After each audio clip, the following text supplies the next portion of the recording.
Dear student, now today's problem is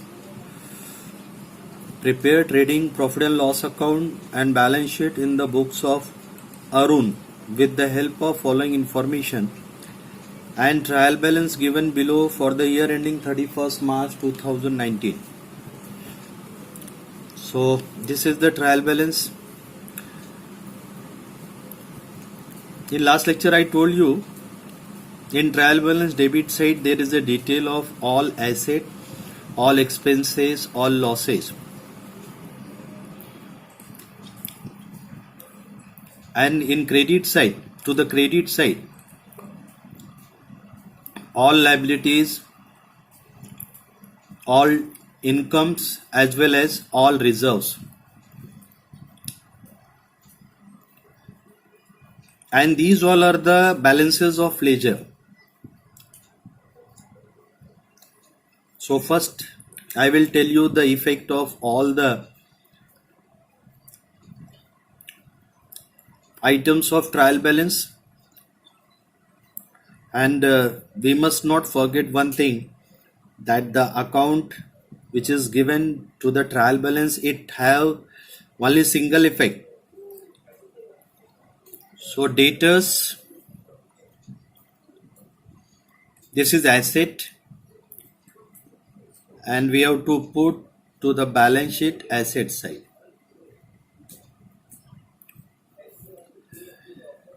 And remember one thing, normally there is an adjustment regarding the debtors like RDD.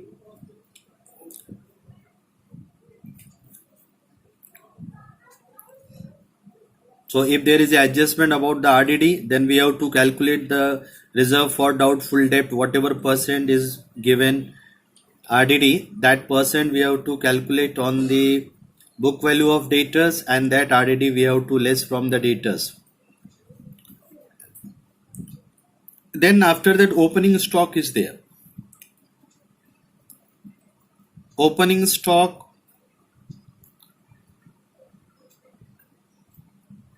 this will go to the trading account debit side. Very first effect which we made to the trading account debit side, opening stock.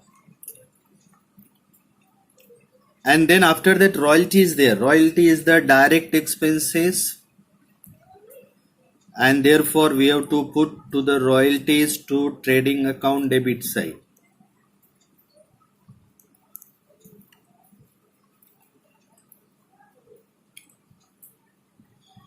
And then wages is there. Wages is the direct expenses, so we have to put wages to the trading account debit side.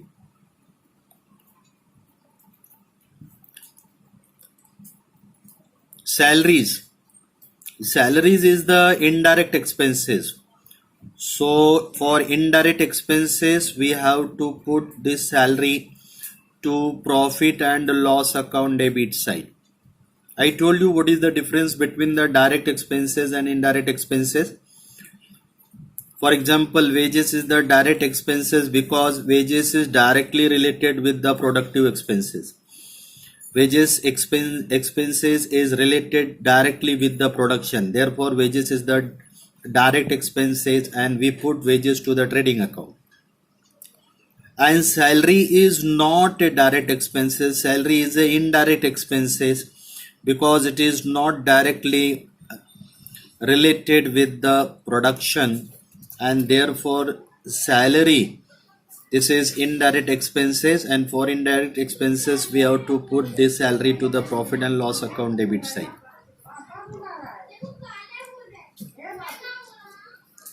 And then drawing is there.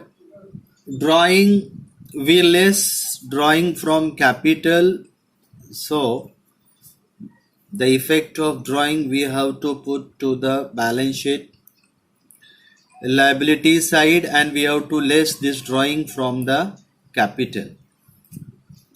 Drawing means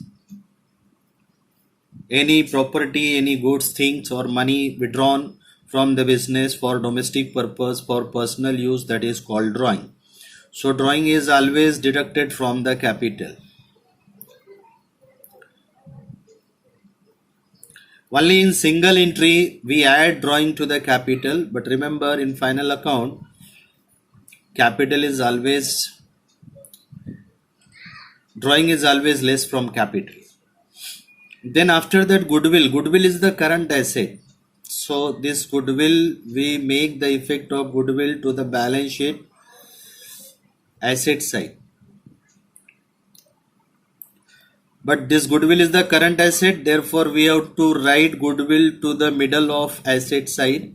At the top level, at the top we write fixed asset, and below fixed asset below we have to write all the current asset like goodwill, debtors, investment, stock, like that. And then after that return is there. So this debit return is sales return. Sales return, you people are knowing that sales return is also called by the return inward.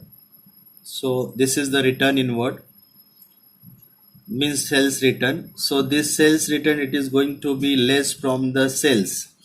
So this will go to the trading account credit side. Trading account credit side, first we have to write sales, and from that sale we have to write this sales return, that is 500. And then after that telephone charges is there. This telephone charges is the indirect expenses, and therefore we have to put this telephone charges to the profit and the loss account debit side. Carriage inward is the direct expenses. Carriage inward is the charges which is paid by the industry, by the factory. It is the fare, it is the fare charges which is paid by the industry for bringing materials to the industry. So this is freight inward. This is also called by the name of freight inward. So this is the direct expenses, and therefore we have to make the effect to the trading account debit side. Then carriers outward is there. This is also called by the name of freight outward. So this is the direct expenses. This is the indirect expenses, and we have to make the effect of carriers outward to the profit and the loss account debit side. So what is the difference between the effect of carriers inward and carriers outward? Carriers outward, carriers inward, it will go to the profit trading account debit, and outward will go to the profit and loss account debit side. This trade expenses is the indirect expenses. So the effect of trade expenses we have to put to the profit and the loss account debit side. Insurance is the indirect expenses, and therefore we have to make the effect of insurance to the profit and loss account debit side. Plant and machinery, this is asset, fixed asset. So we have to make the effect of plant and machinery to the balance sheet asset side. There may be a adjustment regarding the plant and machinery for depreciation. So if there will be the adjustment regarding the depreciation on plant and machinery, then we have to calculate the depreciation, and then we have to less it from the book value of plant and machinery. And then furniture is also asset, so we have to make the effect of furniture to the balance sheet asset side.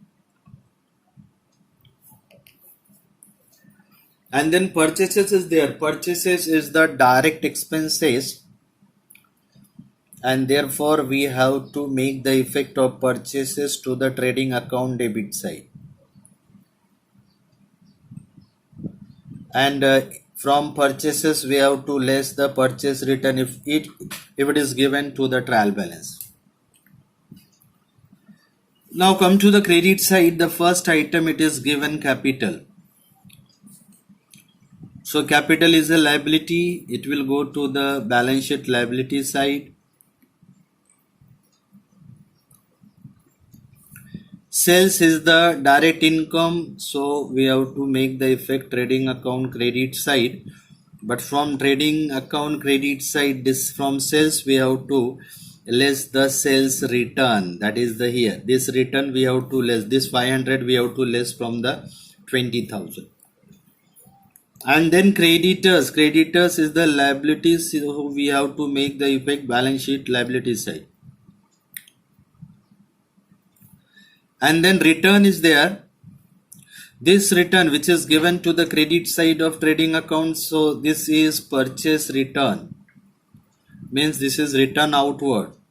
So this 1000 we have to less from the purchase, so this will go to the trading account debit side. Loans and advances, this is liability, so it will go to the balance sheet liability side. Bills payable is also liability, so this will go to the balance sheet liability side.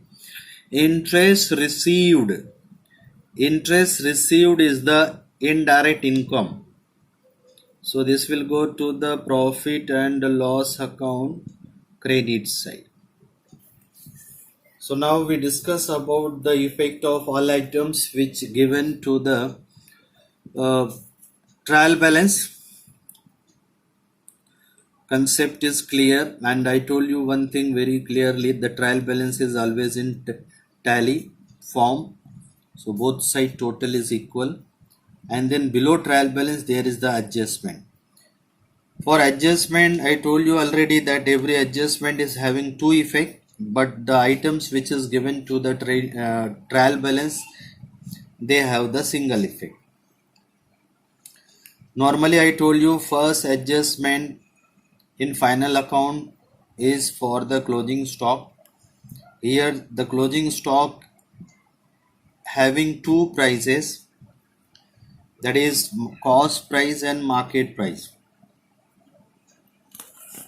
So here cost price is the 13,000 and market price is the 15,000. So which value we have to take for the effect? I told you when the in closing stock two different values are given, so the value which is less we have to make the effect of that value, less value. So here we have to make the effect of 13,000. This 15,000 we suppose we must not make the effect of 15,000, we have to make the effect of 13,000. And the closing stock effect is very clear. The first effect it will go to the trading account credit side, and second effect it will go to the balance sheet asset side.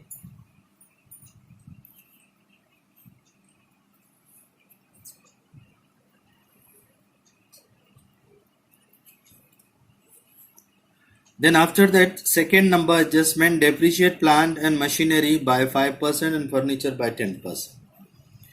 So depreciation is always charged on fixed asset only, and depreciation is the loss to asset. So plant and machinery depreciation is given 5%. So this 5% we have to calculate. Plant and machinery first we have to write to the balance sheet asset side, and then on the book value of plant and machinery we have to calculate 5% depreciation, and that 5% depreciation we have to less from book value, and the second effect we have to make to the profit and loss account debit side. And similarly for furniture also the same effect we have to make. We have to write furniture to the balance sheet asset side, book value we have to write in the inner column, and then this 10% depreciation we have to calculate on the book value, and that depreciation we have to less from the book value, and the second effect of depreciation we have to put to the profit and loss account debit side.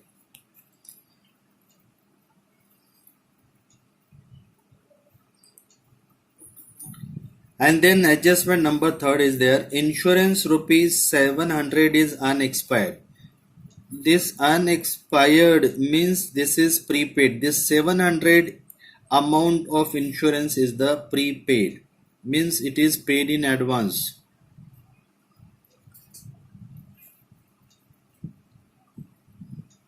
this prepaid we have to less from the book value of insurance, that is the 700. We have to less from the book value, and the effect of insurance, it will go to the profit and loss account debit side, the first effect. In profit and loss account debit side, we have to first write to insurance, book value of insurance we have to write, and then below we have to write less prepaid insurance, that is 700, and the balance amount we have to put to the final amount column. And then the second effect of this prepaid we have to put to the balance sheet asset side. So here the important thing is that we have to know the meaning of unexpired. This is quite new word is being used in this problem, that is unexpired means already paid extra amount, that is prepaid. So prepaid we have to less, and it will have two effects. The first effect will go to the profit and loss account debit side, and the second effect it will go to the balance sheet asset side. And then number 4 is there. Outstanding salary and wages rupees 800.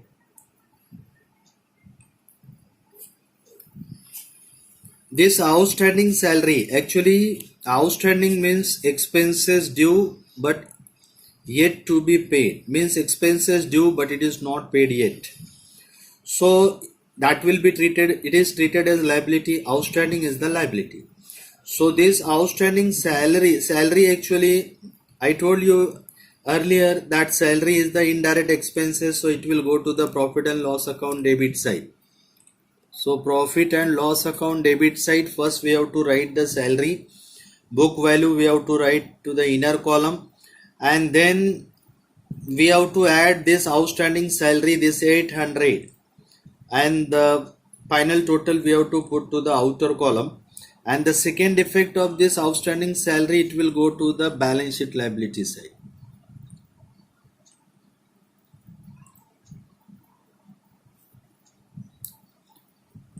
And similarly for wages also, wages is the direct expenses, so the effect of wages we have to make to the trading account debit side. wages का effect हम लोग trading के debit में डालेंगे, तो trading के debit में ये पहला इफेक्ट जाएगा. ट्रेडिंग के डेबिट में पहले हम लोग लिखेंगे टू वेजेस, और फिर वेजेस का बुक वैल्यू जो ट्रायल बैलेंस में दिया है उसको इनर कॉलम में लिखेंगे, और फिर नीचे लिखेंगे to outstanding, add outstanding wages 1000, और उसके बाद में फाइनल अमाउंट हम लोग जो है फाइनल कॉलम में लिखेंगे. और सेकेंड इफेक्ट इसका 1000 का सेकेंड इफेक्ट हम लोग बैलेंस शीट के लायबिलिटी में डालेंगे. तो इसका इफेक्ट क्लियर है. वेजेस का ट्रेडिंग डेबिट फर्स्ट इफेक्ट, दूसरा बैलेंस शीट लायबिलिटी साइड.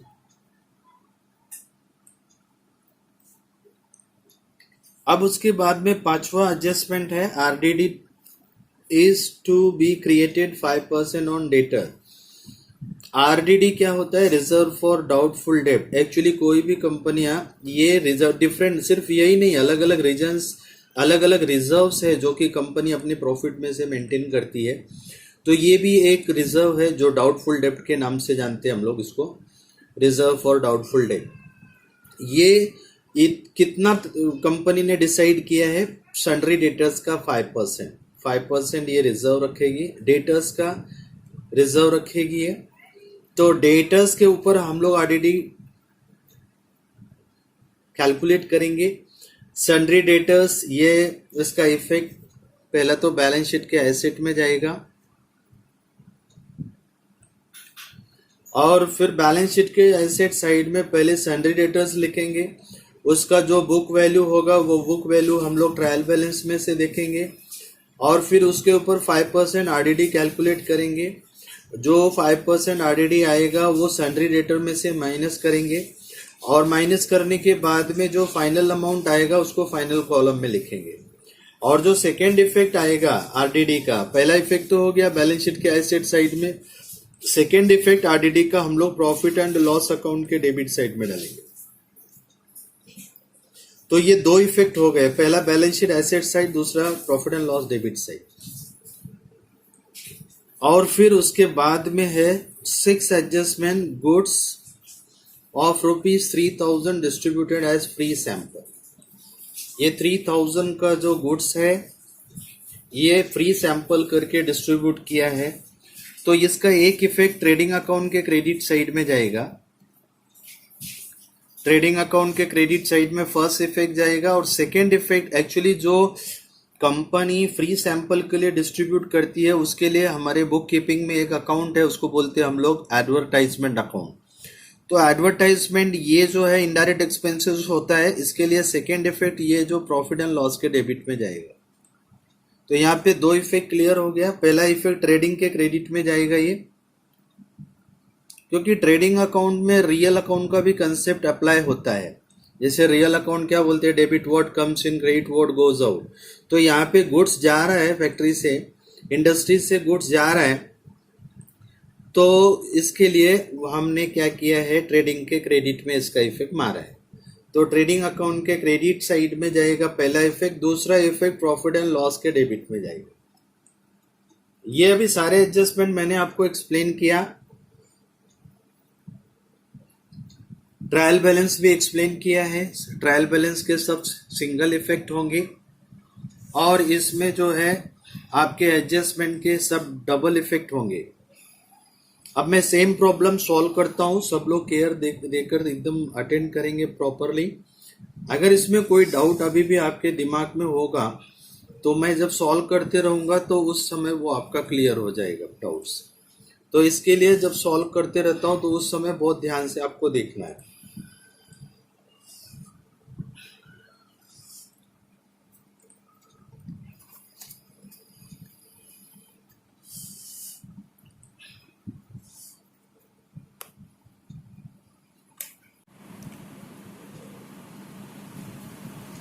तो पहला एडजस्टमेंट का इफेक्ट हम लोग करेंगे।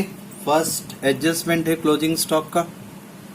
तो क्लोजिंग स्टॉक का पहला इफेक्ट जाएगा ट्रेडिंग के क्रेडिट साइड में। ये आपके स्क्रीन पे ये ट्रेडिंग अकाउंट है, तो ये क्रेडिट साइड में क्लोजिंग स्टॉक। एक बात हमेशा याद रखिए, क्लोजिंग स्टॉक को सबसे लास्ट में लिखने का।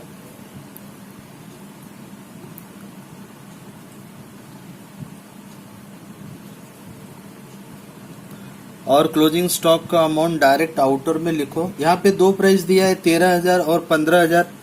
मैंने अभी आपको जब थ्योरेटिकली एक्सप्लेन किया उसमें बताया जो दोनों में से लेस रहेगा वही लिखना है। तो यहाँ पे हम लोग 13,000 लिखेंगे। ये हो गया सिंगल इफेक्ट। एक इफेक्ट हो गया फर्स्ट इफेक्ट 13,000 का।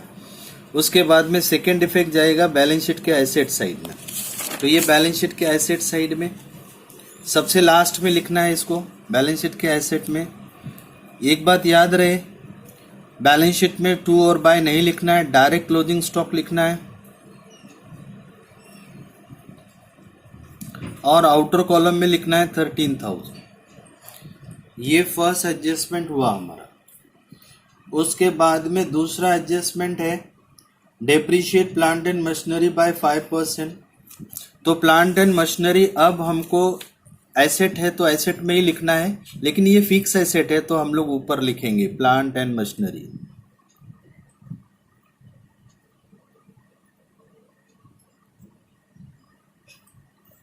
अब प्लांट एंड मशीनरी का बुक वैल्यू हम लोग ट्रायल बैलेंस में देख लेंगे। तो यहाँ पे दिया हुआ है 6,000। प्लांट एंड मशीनरी का बुक वैल्यू 6,000 अंदर लिख देंगे। और ये जो डेप्रिसिएशन होता है बुक वैल्यू में से लेस होता है, तो यहाँ पे लिखेंगे लेस डेप्रिसिएशन। कितना परसेंट है? 5% है। अब 6,000 का 5% कितना आएगा? ऑफकोर्स 300 आएगा। तो ये 300 इसमें से माइनस कर देंगे, आउटर में आएगा 5,700। और ये 300 जो डेप्रिसिएशन है 300, इसका सेकेंड इफेक्ट जाएगा ट्रेडिंग अकाउंट के debit side, sorry profit and loss के डेबिट में जाएगा। तो यहाँ पे बीच में या एक लाइन ऊपर से छोड़ के हम लोग लिखेंगे टू डेप्रिसिएशन,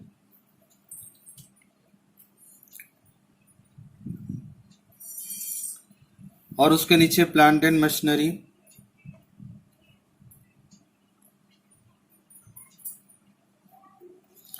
और अमाउंट अभी भी इनर में लिखेंगे क्योंकि एक डेप्रिसिएशन और अभी कैलकुलेट करना है हमको, तो ये 300 अभी हम लोग इनर में लिख रहे हैं। उसके बाद में दूसरा एसेट है, उसके ऊपर डेप्रिसिएशन है, फर्नीचर के ऊपर 10% है। तो फिर से हम लोग एसेट में जाएंगे,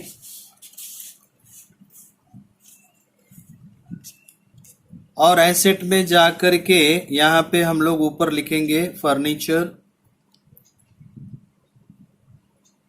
और फर्नीचर का वैल्यू अभी हम लोग ट्रायल बैलेंस में देखेंगे और वो दिया है 5000। तो इनर कॉलम में 5000 लिखेंगे, और लेस डेप्रिसिएशन हम लोग लेस करते हैं, लेस डेप्रिसिएशन यहाँ पे लिखेंगे 10%। 5000 का 10% आएगा 500, और ये 500 माइनस होकर के आउटर कॉलम में आएगा 4500। अब ये 500 जो आया है डेप्रिसिएशन, इसका सेकेंड इफेक्ट हम लोग प्रॉफिट एंड लॉस के डेबिट में लिखेंगे। यहाँ पे ऑलरेडी हम लोगों ने डेप्रिसिएशन लिखा हुआ है, सिर्फ इसके नीचे फिर से लिखना है फर्नीचर, और यहाँ पे 300 के नीचे 500, दोनों का टोटल मार के आउटर में 800 लिखना है। ये हो गया हमारा सेकेंड एडजस्टमेंट। उसके बाद में एडजस्टमेंट नंबर थर्ड है, इंश्योरेंस 700 इज अनएक्सपायर्ड। तो इंश्योरेंस इनडायरेक्ट एक्सपेंसेस है, तो वो प्रॉफिट एंड लॉस के डेबिट में ही आएगा। यहाँ पे लिखेंगे टू इंश्योरेंस। इसका बुक वैल्यू पहले हम लोग ट्रायल बैलेंस में देख लेंगे इंश्योरेंस कितना दिया हुआ है। तो इंश्योरेंस 2000 दिया हुआ है, तो ये 2000 इनर कॉलम में लिख देंगे, और ये प्रीपेड है 700, जैसा कि मैंने आपको बताया प्रीपेड हमेशा लेस होता है, तो यहाँ पे लिखना है लेस प्रीपेड इंश्योरेंस। आप अनएक्सपायर्ड इंश्योरेंस भी लिख सकते हैं। प्रीपेड इंश्योरेंस 700 है, ये 700 इसमें से आप माइनस कर देंगे, तो आउटर में आएगा 1300।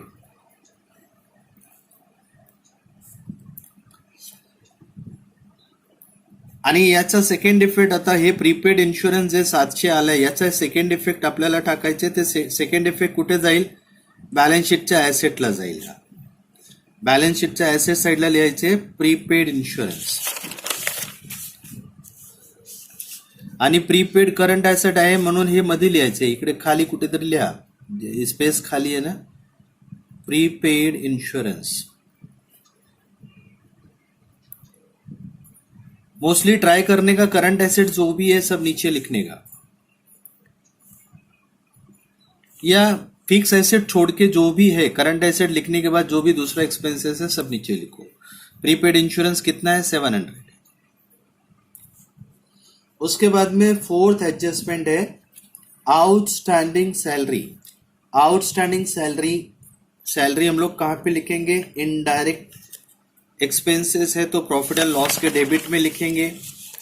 ये अभी स्क्रीन पे आपके प्रॉफिट एंड लॉस अकाउंट आया है, और ये लेफ्ट साइड डेबिट साइड है, तो यहाँ पे पहले हम लोग लिखेंगे टू सैलरी.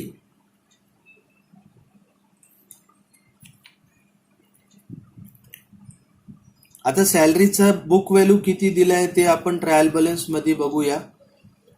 ट्रायल बॅलन्सला सॅलरी दिलेला आहे 2500. मग हे इनर कॉलम मध्ये 2500 लिहायचे. मग नंतर हे आउटस्टँडिंग सैलरी, आउटस्टँडिंग याच्यामध्ये ऍड करायचे. आउटस्टँडिंग ऍड करना है.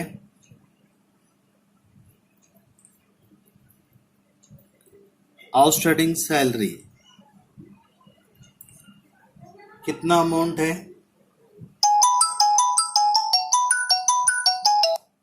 कितना अमाउंट है? 800.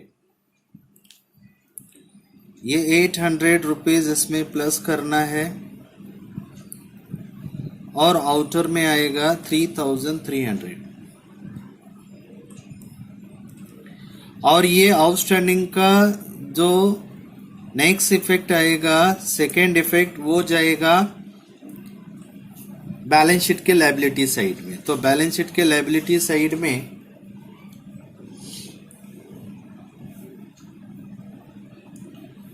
ये 800 हम लोग लिख लेंगे। आउटस्टैंडिंग सैलरी सबसे नीचे लिखना है।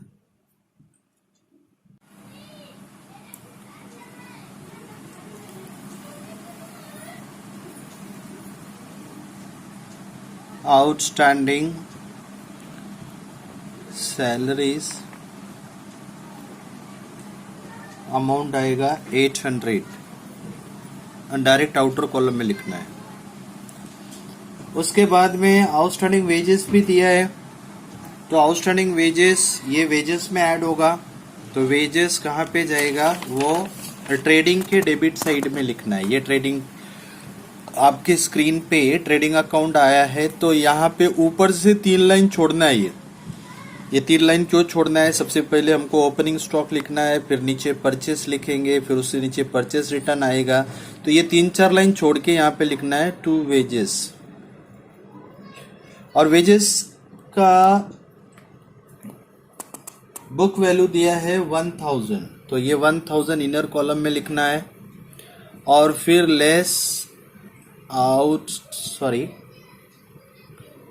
ऐड आउटस्टैंडिंग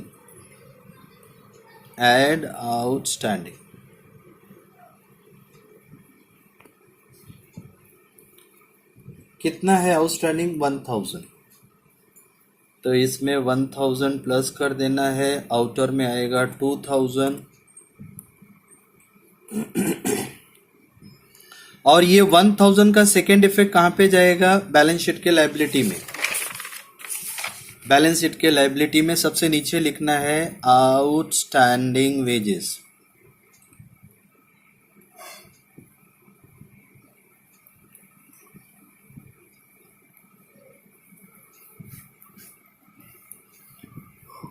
और फिर उसके बाद में आरडीडी है।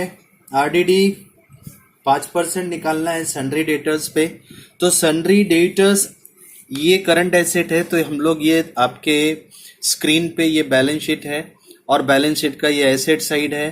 तो एसेट साइड में हम लोग यहाँ पे, क्योंकि ये आपका जो प्लांट एंड मशीनरी फर्नीचर ये हो गया है, फिक्स एसेट हो गया है। 1-2 लाइन और हम लोग छोड़ देंगे, क्योंकि हो सकता है ट्रायल बैलेंस में एक आधा आइटम बाद में छूटा होगा। अगर फिक्स एसेट तो हम लोग यहाँ पे लिख देंगे, नहीं तो 2-3 लाइन छोड़ के अब यहाँ पे लिखेंगे सन्ड्री डेटर्स। अब सन्ड्री डेटर्स का अमाउंट, बुक वैल्यू हमको ट्रायल बैलेंस में देखना है। सन्ड्री डेटर्स दिया हुआ है, सबसे पहला ही आइटम है 24,000। तो यहाँ पे इनर कॉलम में 24,000 लिखना है, नीचे लिखना है लेस आरडीडी। कितना परसेंट है, 5%। तो 5% इसका कितना आएगा, 1200 आएगा। तो अब 1200 माइनस करेंगे, 24 में से 1000 माइनस कर देंगे, 23 आएगा, 22,800 आएगा। ये 22,800। और ये जो 1200 आया है, इसका सेकेंड इफेक्ट जो है वो प्रॉफिट एंड लॉस के डेबिट में जाएगा। ये अभी आपके स्क्रीन पे प्रॉफिट एंड लॉस अकाउंट, यहाँ पे 2 आरडीडी कितना, 1200।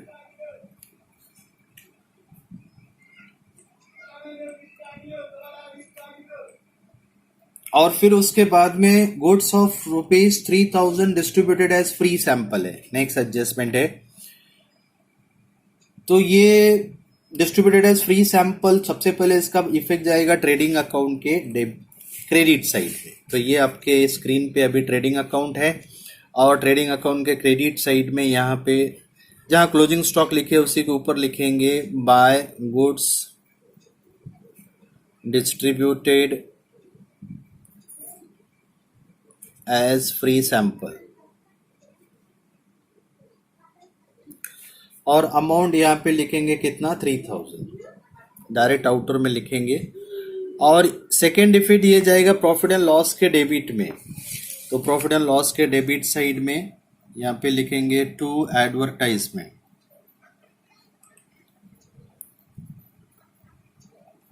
कितना? 3000 डायरेक्ट आउटर में।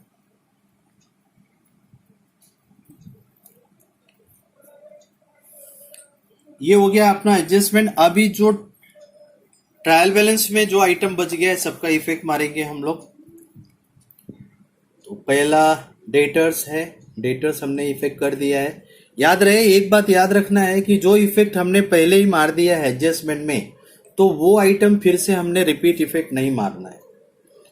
उसके बाद डेटर्स का इफेक्ट मार दिया, उसके बाद ओपनिंग स्टॉक है। तो ओपनिंग स्टॉक हम लोग सबसे ट्रेडिंग के डेबिट में सबसे ऊपर लिखते हैं, टू ओपनिंग स्टॉक। कितना? 8000 डायरेक्ट आउटर में। उसके बाद में रॉयल्टीज है, वो भी ट्रेडिंग के डेबिट में आएगा, टू रॉयल्टीज 1500। और उसके बाद में ड्राइंग है, ड्राइंग कैपिटल में से लेस होगा। तो यहाँ पे बैलेंस शीट के लायबिलिटी साइड में जाएंगे, ऊपर कैपिटल लिखेंगे और फिर नीचे लिखेंगे लेस ड्राइंग। और ड्राइंग कितना है, इनर में लिखेंगे 3000। उसके बाद में गुडविल है। यस, गुडविल भी बैलेंस शीट के एसेट में जाएगा। तो बैलेंस शीट के एसेट साइड में सन्ड्री डेटर्स के नीचे लिखेंगे गुडविल। गुडविल 8000 है डायरेक्ट। उसके बाद में रिटर्न है, डेबिट में रिटर्न है तो सेल्स रिटर्न है। तो सेल्स रिटर्न सेल्स में से लेस करेंगे तो वो हम लोग जाएंगे ट्रेडिंग अकाउंट के क्रेडिट साइड में। ये अभी स्क्रीन पे आपका ट्रेडिंग अकाउंट दिख रहा है। बाय सेल्स, सेल्स का अमाउंट ट्रायल बैलेंस में हम लोग देख लेंगे। क्रेडिट साइड में दिया है 20,000, ये 20,000 लिख दिया है। नीचे लिखा सेल्स रिटर्न।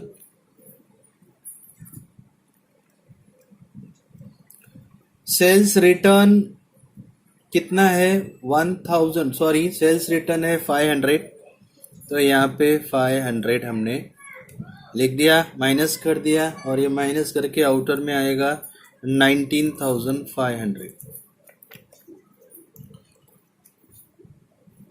तो उसके बाद में टेलीफोन चार्जेस है। Telephone charges profit and loss के डेबिट में आएगा, to telephone charges 1000 direct outer में। कैरियर्स इनवर्ड उसके बाद है, वो हमारा डायरेक्ट एक्सपेंसेस है तो ट्रेडिंग अकाउंट के डेबिट में जाएगा। रॉयल्टी के नीचे टू कैरियर्स इनवर्ड, अमाउंट 1000 है, डायरेक्ट आउटर में 1000 आएगा। उसके बाद में कैरियर्स आउटवर्ड है, वो प्रॉफिट एंड लॉस के डेबिट में जाएगा, to carriers outward 1000 direct outer में लिखेंगे 1000। फिर ट्रेड एक्सपेंसेस है, वो भी इधर ही आएगा प्रॉफिट एंड लॉस में।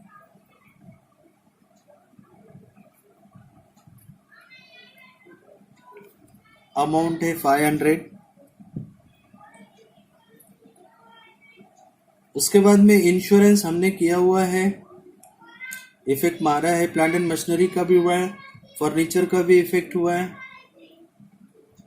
अभी परचेसेस है, परचेसेस तो ट्रेडिंग के डेबिट में आएगा यहाँ पे, टू परचेसेस। अमाउंट इनर में लिखना है क्योंकि परचेस रिटर्न माइनस करना है इसमें से। अभी माइनस कर देते हैं, less purchase return. Purchase return हम लोग ट्रायल बैलेंस के क्रेडिट साइड में देखेंगे, दिया है रिटर्न करके 1000 माइनस करके आउटर में आएगा 11,000।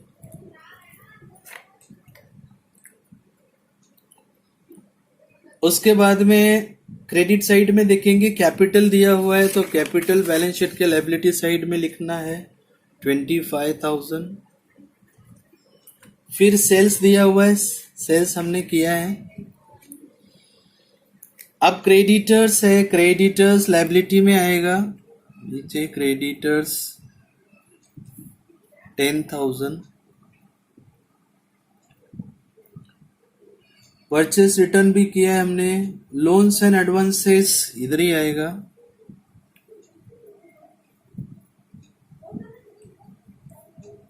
$8,000, बिल्स पेबल भी इधर ही आएगा, इधर ही मतलब लाइबिलिटी में आएगा,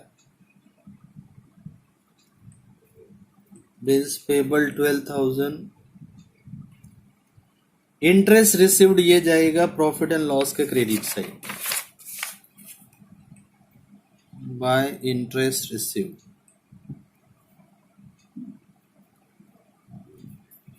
ना 1,000। अब देखो एक अभी आपको होमवर्क है, टैली आपको करना है, इफेक्ट सब मैंने बताया है। यहाँ पे आपको ट्रेडिंग अकाउंट टैली करके आपको ये पता लगाना है इसमें ग्रॉस प्रॉफिट आएगा कि ग्रॉस लॉस आएगा, ग्रॉस प्रॉफिट ही आएगा इसमें। आपको ग्रॉस प्रॉफिट फाइंड आउट करना है, ये सभी को होमवर्क है। बैलेंसिंग फिगर जो डेबिट में आएगा वो यहाँ पे आपको लिखना है ग्रॉस प्रॉफिट, फिर ये ग्रॉस प्रॉफिट आपको प्रॉफिट एंड लॉस के क्रेडिट साइड में ट्रांसफर करना है, यहाँ पे ट्रांसफर करेंगे, बाद में इसको टैली करना है। ये टैली करने के बाद में आपको यहाँ पे डेबिट साइड में बैलेंस आएगा, वो नेट प्रॉफिट होगा।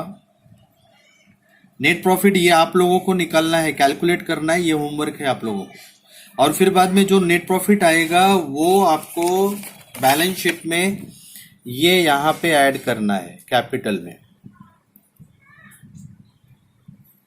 यहाँ पे ऐड करके फिर वो टोटल अमाउंट यहाँ डालना है, उसके बाद में आपको बैलेंस शीट टैली करना है। ठीक है, is it homework to you, to all of you. In next lecture we will solve new some.